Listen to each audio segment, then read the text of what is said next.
My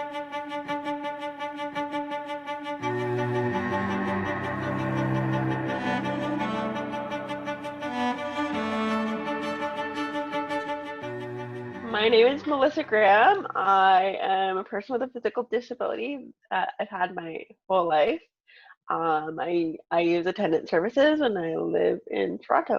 Personal support workers, they help people who with activities of daily living, so things like showering and dressing and things that make it virtually impossible to social distance. How often do you usually receive home care? For me, it's once a day, which is a bit unusual for people in our program, but that's what my needs are. Mainly, they help me with my morning routine and getting ready for the day, and then they also help me with some activities like laundry and meal preparation and things like that.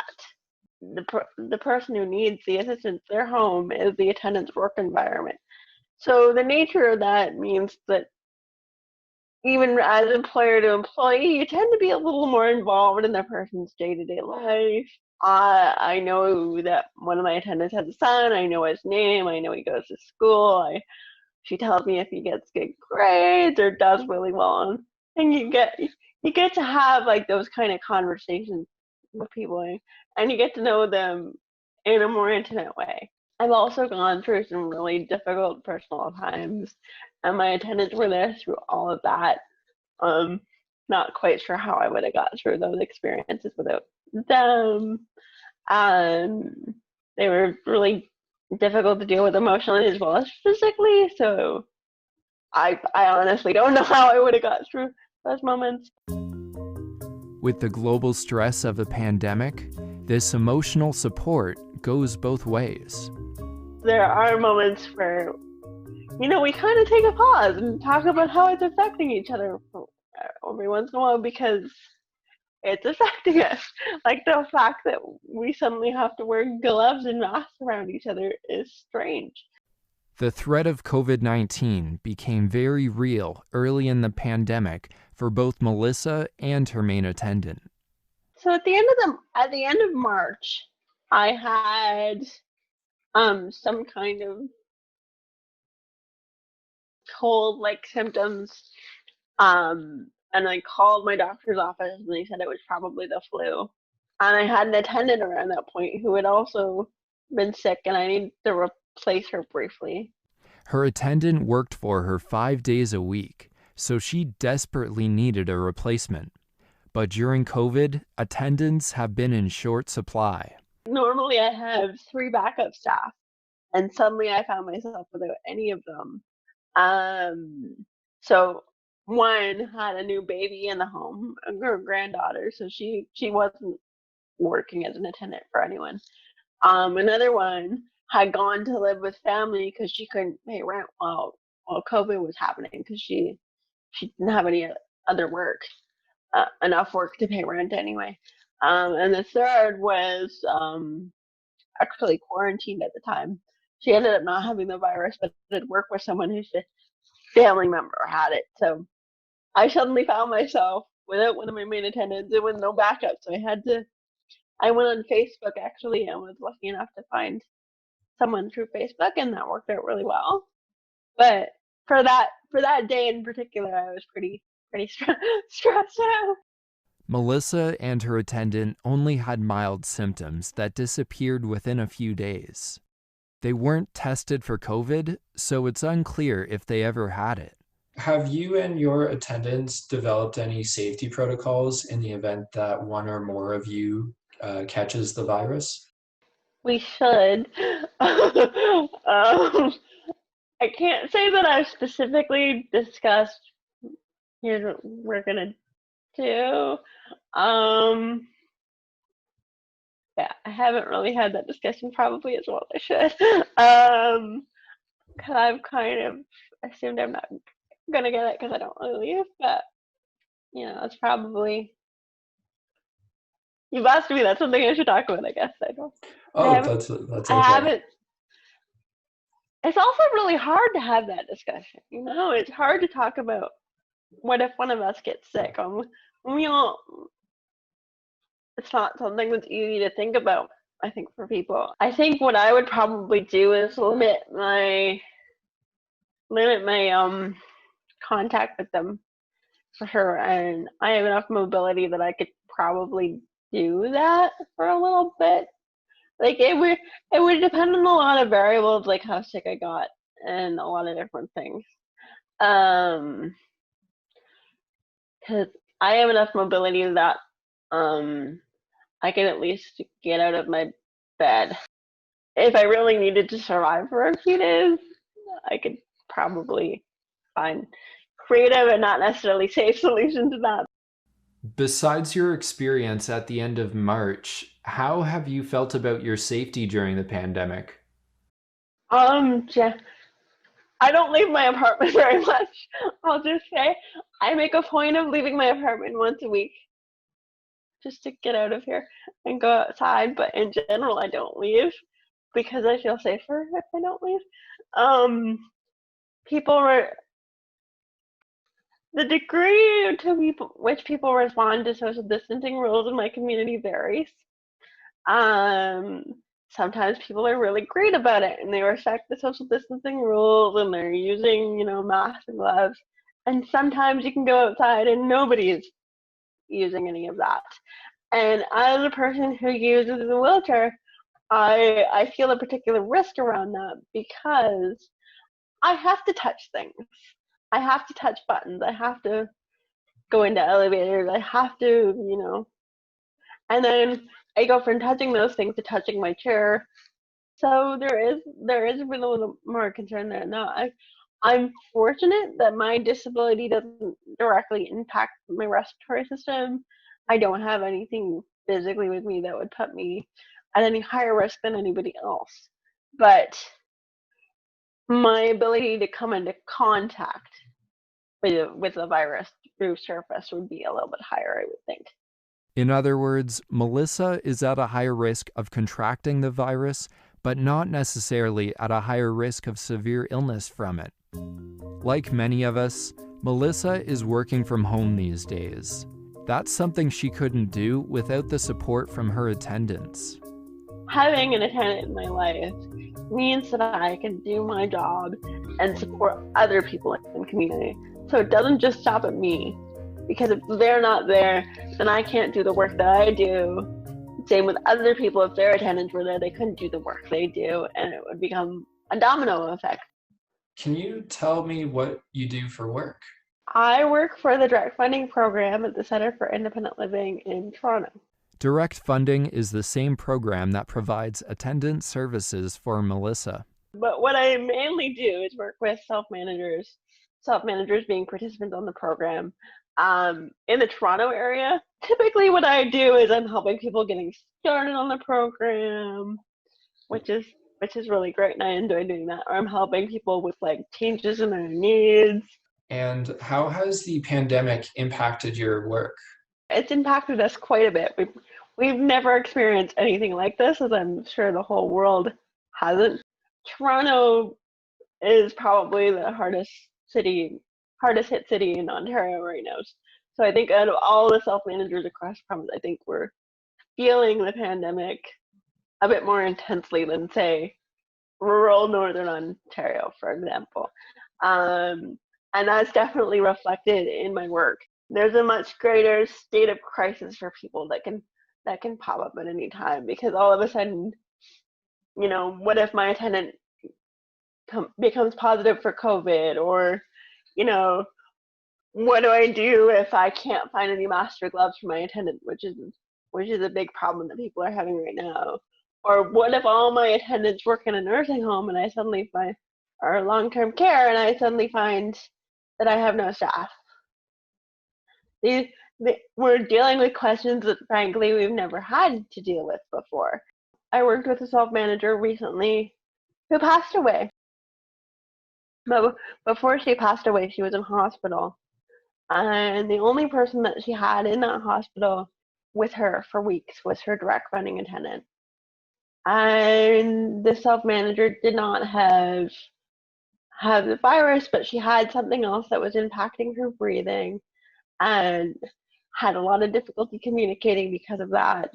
And you know, if it weren't for that attendant being there, I don't know if this person would have been alone, would have been able to connect with anyone. So I'm grateful. I'm grateful that she had that way of connecting with us. And of course, it's really sad that she passed away. But I worry about people that wind up in those situations and wind up in the hospital alone because of this virus. And I can speak for myself in non-pandemic times, being a disabled person in a hospital by yourself is really scary. Even if you're not deathly ill, there's not enough nurses at the best of times to help you get to your chair if you need it, or help you get to a washroom if you need it, or those basic human things. I know of a person in community with an intellectual disability who was denied access to an attendant, and to actually even a family member to assist him. And I actually ended up giving that person's family the contact information for their MPP and getting their MPP involved, because it was a really horrendous situation. And that's just like one situation that I know of personally. People who make an emergency plans need to incorporate accessibility in those plans. People should not have to be fighting right now to have their attendants in hospital with them, as they do have to fight for that. That's like, as I was saying before, it's something our program allowed. It's something the hospitals generally allow, but because of the pandemic, people have had to advocate for that more so than they normally would. During your daily work life nowadays, you're fielding a lot of calls related to COVID-19, as well as dealing with your own fears around it.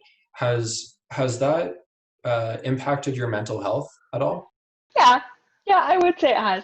Because the thing too, so as a person with a disability who works for the program, a lot of the situations that self-managers find themselves in are situations that I could potentially also be in.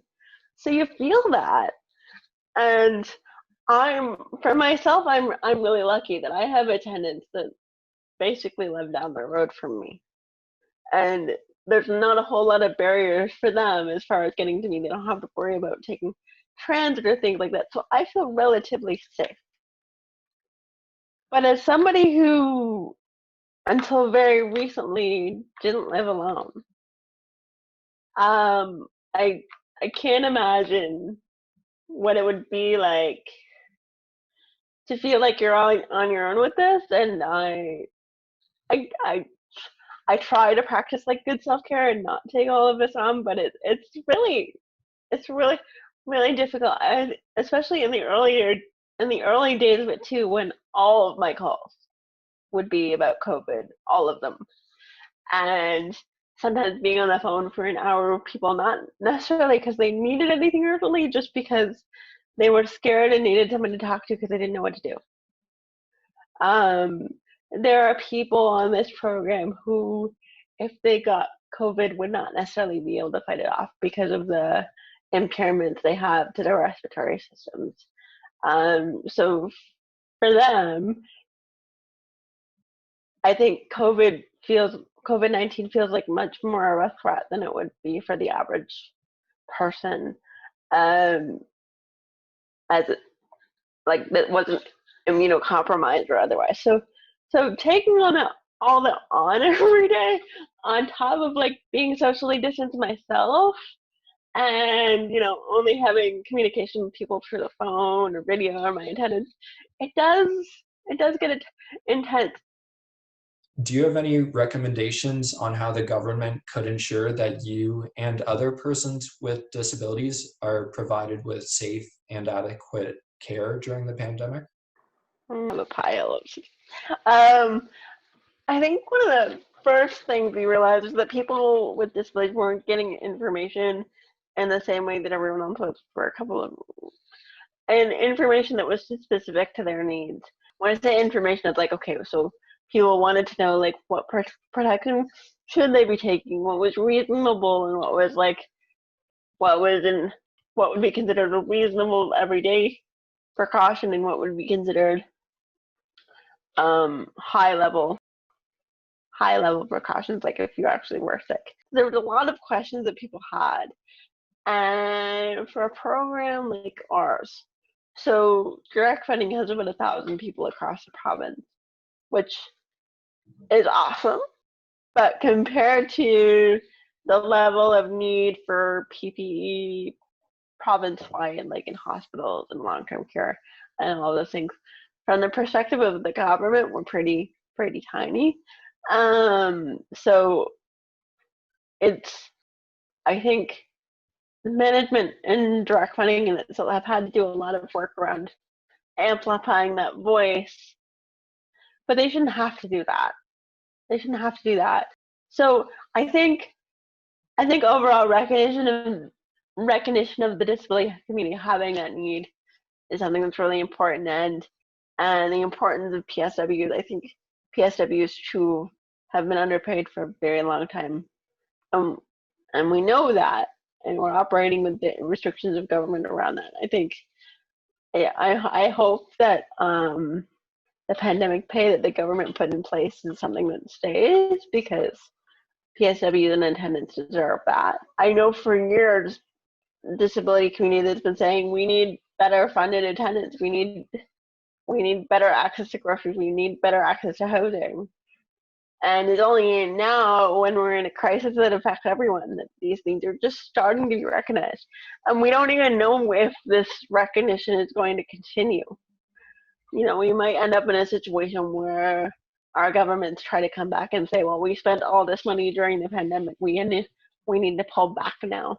And I don't think we're in a position to actually be able to safely pull back. And I don't think we should. Are there any lessons that we can learn from the pandemic that you hope will create change in a post-pandemic world?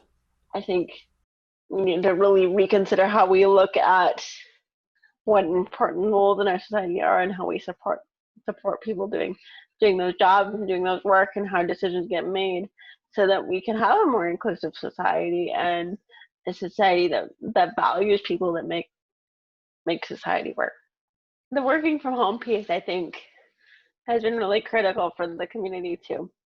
A lot of people have been told that they can't be hired at a place because we can't accommodate you working from home. And I think that's something that could be challenged now in a lot of workplaces, because suddenly, when it's everybody's need and it's not just the need of disability community, the business world has found a way to accommodate the need to work from home.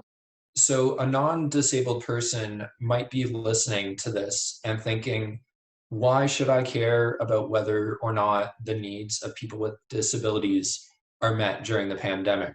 It doesn't impact me. What would you say to that person? I would ask them how they know it doesn't impact them, because people with disabilities make up 20% of the population, and most of us are not visible with our disabilities. So it's like, how do you know it doesn't impact you? How do you know that the person you're working with doesn't have someone with a disability in their family that they might be coming home to, that might be at risk of getting sick? A really good example actually is my mom. My mom has an invisible disability. She's immunocompromised to a certain extent, and she was working in a grocery store in Newfoundland, and she's within an age range that's considered high risk. But to look at her, you wouldn't know that she's at any higher risk than anyone else.